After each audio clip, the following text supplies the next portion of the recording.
Après la polémique sur la reine Cléopâtre, eh bien Netflix remet ça avec une nouvelle polémique, cette fois-ci concernant le général de Carthage, Hannibal. On voit ça ensemble.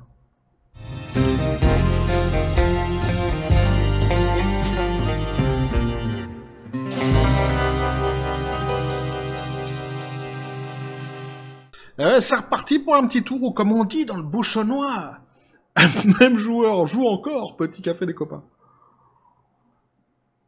Bon, on dit tellement de choses dans le bouchonnois. Bouchonnois connu à l'international, notamment pour sa chasse et ses chasseurs. Plus précisément, la chasse à la Gallinée de Cendré, évidemment, avec cette question existentielle qui continuera à demeurer et qui entourera pour l'éternité le bouchonnois. Qu'est-ce qu'un bon chasseur ou qu'est-ce qu'un mauvais chasseur? On ne va pas essayer d'y répondre ici, sans quoi ça prendrait toute la vidéo. Non! Nous, on va s'intéresser à la polémique qui commence à poindre sur les réseaux sociaux. Une polémique qui entoure donc ce film qui se veut retracer l'histoire du général de Carthage, Hannibal. Et ça m'embête un peu parce qu'en plus, ici, il est question d'un acteur que j'apprécie particulièrement, qui est Denzel Washington. Alors, c'est pas l'acteur que j'apprécie le plus aux États-Unis, mais il fait partie de ces acteurs que j'apprécie vraiment beaucoup dans le cinéma hollywoodien. Néanmoins, on va se rendre compte qu'effectivement, on est sur une polémique qui ressemble beaucoup à celle qu'on avait pu connaître par le passé avec la reine Cléopâtre. Et ouais, souvenez-vous, un produit Netflix. Une fois de plus ici, c'est un produit estampillé Netflix par le passé. Donc c'était Madame Smith, femme ou ex-femme de Will Smith, je sais plus, j'en sais rien, je m'en fous, qui nous avait proposé évidemment ce fameux sujet Cléopâtre, avec le blackwashing qu'on a pu lui connaître. On va voir justement ce qu'il en est ici exactement, et on ira voir aussi les réactions, surtout, j'ai presque envie de dire même, de ceux qui sont les plus concernés, même si on est tous concernés par l'histoire, évidemment, l'histoire de notre belle planète. Donc ceux qui sont les plus concernés directement, on va dire, les Tunisiens, voilà, qui sont globalement, on peut le dire, pas contents, et on va voir que justement leurs réflexions ressemblent beaucoup à celles qu'on avait pu lire par le passé de la part des Égyptiens à l'époque du fameux documentaire historique Cléopâtre. Donc on nous dit ici, Netflix annonce que Denzel Washington jouera le général carthaginois Hannibal dans le prochain film d'Antoine Fuqua. Alors non. Non, je réponds à la question que tu étais en train de te poser, évidemment. Non, Fuqua, à mon avis, n'a aucun lien avec... Monsieur Antoine Fuqua n'a aucun lien avec les dragées. Fuqua. Je ne pense pas. D'autant qu'en plus, je pense que c'est moi qui le prononce très mal. À la base, je le prononce à la française, Fuqua, mais ça doit sans doute pas se prononcer comme ça. Quoique, si ça se trouve, tu vois. Si ça se trouve, il a des liens avec l'industrie des dragées. Bah, c'est fort possible. On nous cache des choses, ouais. Les pyramides, tout ça.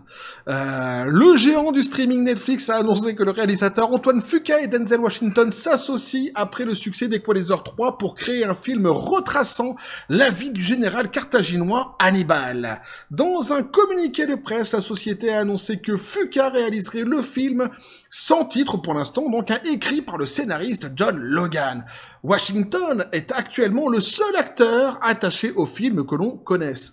On a vu, donc ça a été publié comme suite, basé sur le vrai guerrier, Hannibal, qui est largement considéré comme l'un des plus grands commandants militaires de l'histoire. Le film couvre les batailles cruciales qu'il a menées contre la République romaine pendant la Seconde Guerre punique. Alors, ce qui est marrant quand même, ce qu'on peut constater ici, en tous les cas, c'est que il manque tout de même pas de culot chez Netflix, puisque systématiquement, il s'attaque à des pointures de l'histoire. C'est jamais des personnages qu'on pourrait dire des personnages secondaires de l'histoire. C'est systématiquement des personnages qui ont marqué leur époque. On avait vu donc avec la reine Cléopâtre, et ici donc Hannibal.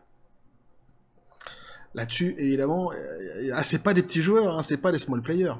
Le film est réalisé par la société de production Fuqua Hill District Media dans le cadre d'un premier accord qu'il a conclu avec Netflix. Washington et Fuqua sont tous deux producteurs aux côtés d'Eric Olsen et Adam Goldworm, Jeremy Lott et Frank Moll sont producteurs exécutifs. Ah non, je n'ai pas rigolé à Moll pour ce que tu penses. Aucun côté salace dans mon rire.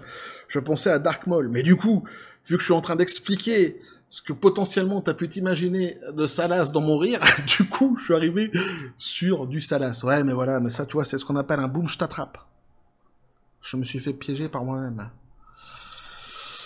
Sur les réseaux sociaux, Netflix a également publié, donc, Denzel Washington, le réalisateur Antoine Fuqua, Antoine Fuqua, Training Day Equalizer, s'associe pour raconter l'histoire d'Hannibal, considéré comme l'un des plus grands commandants militaires de l'histoire. Le film couvrira les batailles cruciales qu'il a menées contre la République romaine, bientôt sur Netflix. Voilà ce qu'ils pouvaient nous dire, eux. Bien que le communiqué de presse et la publication sur les réseaux sociaux ne confirment pas que Washington jouera Hannibal, Deadline rapporte que c'est effectivement le cas. Justin Kroll et Mike Fleming Jr. déclarent « Netflix a engagé Denzel Washington pour incarner l'ancien général carthaginois Hannibal dans un drame épique, sans titre pour le moment, dans lequel on retrouvera Antoine Fuqua pour Netflix. » Alors là, c'est intéressant parce qu'on va lire ce qu'un expert en histoire peut nous dire justement sur ce fameux personnage Hannibal, sur ses origines et ce à quoi il devrait normalement ressembler. Et on va se rendre compte que le procédé, une fois de plus, ressemble beaucoup à celui qui avait été utilisé pour la reine Cléopâtre, puisqu'il y a une brèche dans laquelle on peut s'engouffrer ici justement pour ce personnage. Et justement, on va voir ça ensemble, hein. On va lire d'abord ce que l'expert nous dit, et j'essaierai d'étayer un petit peu plus mon propos, de manière à ce qu'il soit mieux compris, évidemment. Alors, l'expert en histoire ancienne et latine, N.S. Gilles, pense que Hannibal n'aurait pas été noir, étant donné que les Carthaginois étaient des Phéniciens, ce qui signifie qu'ils seraient conventionnellement décrits comme un peuple sémitique. Le terme sémitique fait référence à une variété de peuples de l'ancien Proche-Orient, par exemple les Assyriens, les Arabes et les Hébreux, qui comprenaient des parties de l'Afrique du Nord. Donc ça, quand tu vois que effectivement, donc on parle ici donc de Phéniciens, l'historien nous dit que donc c'était un peuple sémitique. On comprend, quand on nous dit en plus Assyrien, Arabe et Hébreu, on arrive très facilement à s'imaginer à quoi devrait ressembler normalement physiquement quelqu'un qui appartenait à cette population par le passé. Il n'y a pas besoin évidemment d'avoir comment je pourrais dire, de précision autre que c'est les origines qu'on connaît déjà très bien et dont on imagine, comme je l'ai dit, très facilement à quoi ressemblaient ces gens par le passé. Ces peuples, par le passé. Cependant, évidemment, elle note que l'apparence personnelle d'Hannibal n'est ni décrite, ni montrée sous une forme incontestable. Il est donc difficile de simplement pointer vers une quelconque preuve directe. En gros, t'as pas de photo. En gros, c'est ça. T'as pas de photo, t'as pas de film pour nous dire exactement à quoi ressemblait donc ce personnage-ci. Ce qu'on nous dit ici, c'est qu'en réalité, il a été décrit et peint, ou sculpté d'ailleurs, de manière tout à fait différente dans l'histoire. C'est ça en fait qu'on dit. Il n'y a pas de description précise, c'est vrai. On peut par exemple ici le constater sur la peinture qu'on voit là. C'est le jeune homme qui est donc sur un éléphant. Et on peut le constater aussi sur, par exemple, le buste qui est au Musée archéologique national de Naples, où on le voit justement donc ici, où on peut le constater sur une autre photo, qui met justement d'un côté Denzel Washington à gauche, et à droite, une peinture aussi, donc, de ce fameux général de Carthage. Néanmoins, tout de même, il y a quand même une concordance entre toutes les peintures, les sculptures, les descriptions qui ont été faites de lui, même si parfois on va dire qu'il a la barbe, d'autres fois il ne l'a pas, parfois il a les cheveux longs, d'autres fois il ne l'a pas. En règle générale, tous s'accordent tout de même sur un physique qui ressemble quand même fortement à un physique méditerranéen. Là-dessus, c'est quand même assez clair. Mais il y a une brèche. Et dans cette brèche, ils vont donc s'engouffrer de la même manière qu'ils l'avaient fait par le passé, souvenez-vous, avec Cléopâtre, où vous nous expliquez « Ouais, mais on a retrouvé le cadavre de la sœur de Cléopâtre, on a fait génétiquement, alors il y a un pourcentage, 0,00001%, mais bon, puisqu'il y a un pourcentage qui existe, que ça soit pas comme ça, donc forcément, c'est nous qui avons raison. » Ce qui est complètement débile, hein, ce qui est complètement idiot, d'autant plus lorsque tu t'attaques en plus, à l'époque avec Cléopâtre, c'était un documentaire historique, où normalement, quand tu fais un documentaire historique, tu vas vers les avis majoritaires des historiens pour décrire ou pour présenter des personnages, jamais sur un truc qui représenterait une fraction d'un pourcentage de quelque chose qui peut-être potentiellement pourrait exister. T'essayes de coller toujours avec le plus de précision possible au consensus qui sont émis par les historiens, même si il n'y a jamais vraiment de 100% comme je l'ai dit, il peut toujours y avoir des petits pourcentages comme ça qui résident ou d'interrogation sur certains personnages. En règle générale, si t'es honnête intellectuellement, tu vas quand même vers l'avis majoritaire. Mais c'est vrai qu'ils s'étaient engouffrés dans cette brèche-ci, et m'est avis qu'ici, ils vont s'engouffrer très facilement dans celle-là, ici pour le film.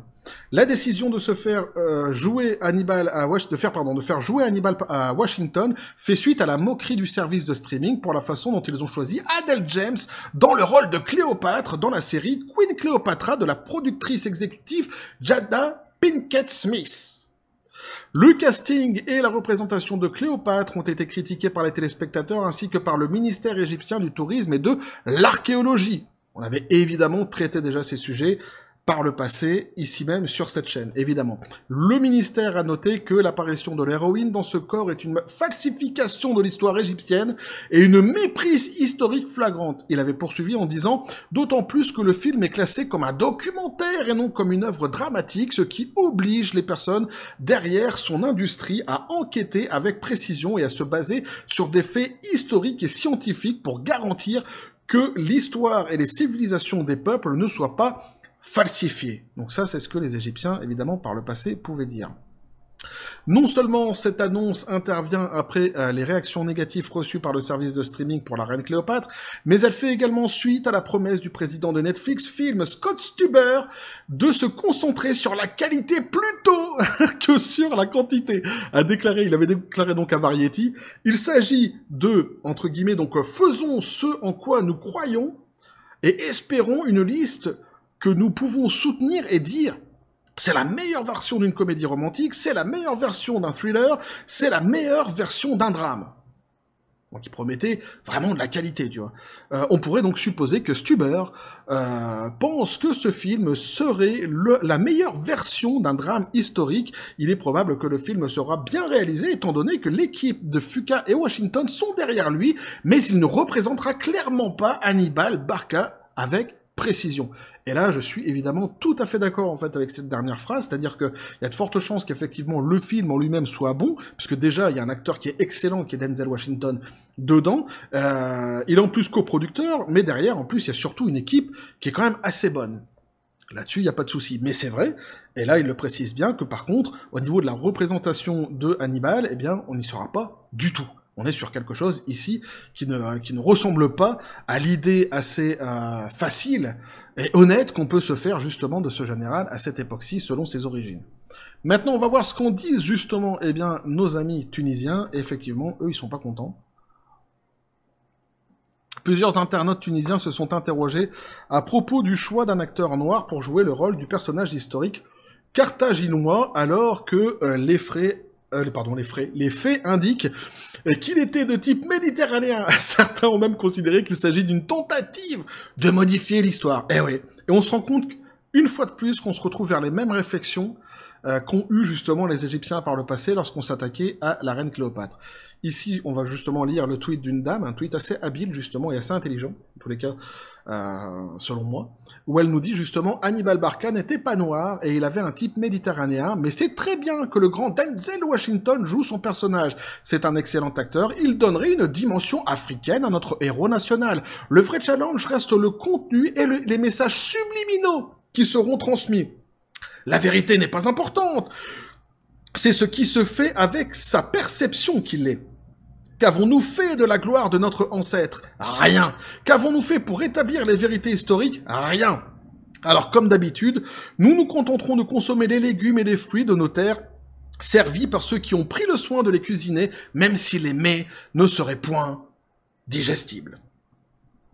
Je trouvais ça vraiment très, très habilement écrit, et on comprend évidemment toute l'ironie du tweet et tout l'agacement de la personne. concernant le sujet. Un autre tweet nous dit ici, par exemple, Netflix essaie d'effacer l'identité tunisienne. Souvenez-vous, hein, c'est exactement les mêmes propos que les Égyptiens avaient eus par le passé. Hein. Hannibal, pierre angulaire de l'identité tunisienne, est victime de vol et d'appropriation. Signez la pétition pour préserver la vérité historique. Netflix souhaite provoquer la confusion et diffuse des informations erronées sur l'origine de la civilisation tunisienne. Et franchement, c'est quasiment des copier-coller par rapport à ce qu'on avait pu lire justement par le passé avec les Égyptiens. C'est quand même assez fou. Donc voilà ce que pouvaient nous dire ici les articles. On va d'abord commencer par quelque chose qu'il faut quand même dire, c'est-à-dire que pour Cléopâtre, on était sur un documentaire historique. Ici, on est sur un film qui va retracer, certes, l'histoire d'un général, ici en l'occurrence donc le général de Carthage Hannibal, mais c'est vrai qu'il y a une différence entre documentaire historique et film. Ceci étant dit, et une fois qu'on a dit cela, on se rend compte tout de même qu'on est systématiquement face au même procédé, on est systématiquement, il faut le dire tout de même, face à du blackwashing, hein, quoi qu'il en soit. Je pourrais dire quelque part, qu'est-ce que ça peut leur foutre, en fait, que ce soit justement un Tunisien, peut-être, qui joue ce fameux rôle. En quoi ça pourrait déranger, en réalité ? Pourquoi pas un Tunisien ? Pourquoi ne pas coller avec justement ce que les historiens, dans leur grande majorité, disent de la description qu'on peut faire de ce fameux personnage, de ce fameux général de Carthage ? Voilà. Parce que je sais très bien que celui qui va critiquer en disant qu'on se retrouve une fois de plus face à du blackwashing, que une fois de plus on réécrit l'histoire, que une fois de plus on est vers une appropriation culturelle, de toute façon, tu te feras insulter de raciste si tu dis ça. En réalité, quand tu regardes vraiment dans le fond, tu pourrais directement en fait leur renvoyer cette même insulte en demandant mais il y a quoi en fait comme problème à chercher un acteur avec un type méditerranéen qui correspondrait mieux à ce personnage-ci. Comme ce fut le cas d'ailleurs par le passé avec la reine Cléopâtre. Bien qu'une fois de plus, j'ai bien mentionné que d'un côté il y avait un film et de l'autre côté un documentaire historique. Peu importe, le procédé étant le même, les questions soulevées sont exactement les mêmes aussi à la fin. Qu'est-ce que ça pouvait leur faire justement d'aller chercher une actrice qui ressemblait davantage à Cléopâtre que ce qu'on avait pu nous proposer par le passé avec ce fameux documentaire historique sur Cléopâtre. Ici c'est exactement pareil. On est donc exactement sur le même procédé. Je suis assez d'accord en réalité avec les réactions tunisiennes qu'on a pu lire ici. En tous les cas, je les comprends fortement. Hein, lorsqu'ils nous disent qu'ils sont victimes de vol et d'appropriation, effectivement, on est sur un personnage historique qui leur est cher. Pour ceux justement qui n'avaient pas remis comme ça Carthage, juste je fais une petite parenthèse, mince, il y a le club de foot en Tunisie, c'est pas les Aigles de Carthage, il me semble, un truc comme ça. Enfin bref, ils sont quand même assez, je pourrais dire, alors on va pas employer le mot passionné parce que c'est peut-être sans doute pas le propos, mais attachés en tous les cas à leur personnage historique, et c'est quand même assez normal en fait. Hein. N'importe quelle personne venant de n'importe quel pays est attachée à l'histoire du pays dans lequel il est né. Et c'est assez fou en réalité de voir une fois de plus donc cette capacité qu'a Netflix à réécrire l'histoire au profit d'un blackwashing systématiquement et à provoquer au final à chaque fois les mêmes polémiques. Je trouve ça terriblement dommage, d'autant qu'en plus, il y a sans doute de quantité d'histoires à faire en réalité sur des personnages d'Afrique subsaharienne qui mériteraient sans doute d'être mis en avant. Ce qui est dingue quand même, c'est qu'on voit aussi qu'il y a cette volonté de la part de Netflix d'aller systématiquement sur les terres d'Orient. Ah, ils ont un truc visiblement avec l'Orient, puisqu'il y a eu l'Égypte dernièrement, et donc ici la Tunisie, ils ont une espèce de, ils sont focalisés sur cet endroit-là du monde, et ils se plaisent visiblement à jouer avec l'histoire de ces lieux et de ces peuples et à créer la polémique et le mécontentement évidemment de ces mêmes peuples. C'est une évidence. La polémique sur les réseaux sociaux, ça c'est certain, mais surtout l'agacement de ces peuples, ça c'est quand même assez aussi évident. Moi, je le déplore profondément, d'autant qu'en plus, ici, comme je l'ai dit, c'est un acteur que j'apprécie beaucoup, qui est Denzel Washington. J'ai dit, hein, je ne mets pas sur la même ligne le fait qu'un film avec un documentaire historique. Ça, c'est certain. Mais, quoi qu'il en soit, je refuse de nier l'éléphant qui est dans le couloir et de ne pas voir ici exactement la même volonté qui fut celle du passé par Netflix, qui est donc exactement en fait ce même procédé d'aller chercher des personnages historiques appartenant à un certain endroit du monde d'ailleurs, pourrait-on dire, et à vouloir systématiquement la réécrire avec un espèce de récit comme ça romancé, fantasmé, idéologique, qui leur plaît tant. En fait, quelque part, il y a cette volonté de dire on s'en fout du passé. On s'en fout de la vérité. C'est ce qu'ils disent, en fait, eux, et c'est ce qu'ils tendent justement à imposer. Mais dès lors, en fait, que tu commences à accepter qu'on s'en fout en réalité du passé, et que tu finisses par te dire, ok, d'accord, on peut faire ce qu'on veut, à partir de ce moment-là, effectivement, les réécritures deviennent beaucoup plus faciles. Et là, ça devient dangereux. Alors, je sais très bien que je vais déjà avoir des commentaires ici sous cette vidéo, comme ce fut le cas par le passé, pour Cléopâtre, de certaines personnes qui viendront et qui me diront « Non, mais en fait, t'as rien compris, tu sais rien, t'as appris à l'école, il faut surtout pas écouter !» Ah non, tout ce qu'on t'a enseigné à l'école, c'est faux. Faut tout retravailler, faut tout réécrire. Oui, voilà. Alors moi, j'ai juste envie de te dire une chose, c'est-à-dire que, au-delà de ce qu'on t'enseigne à l'école, il y a aussi ce que tu peux constater en tant qu'être humain.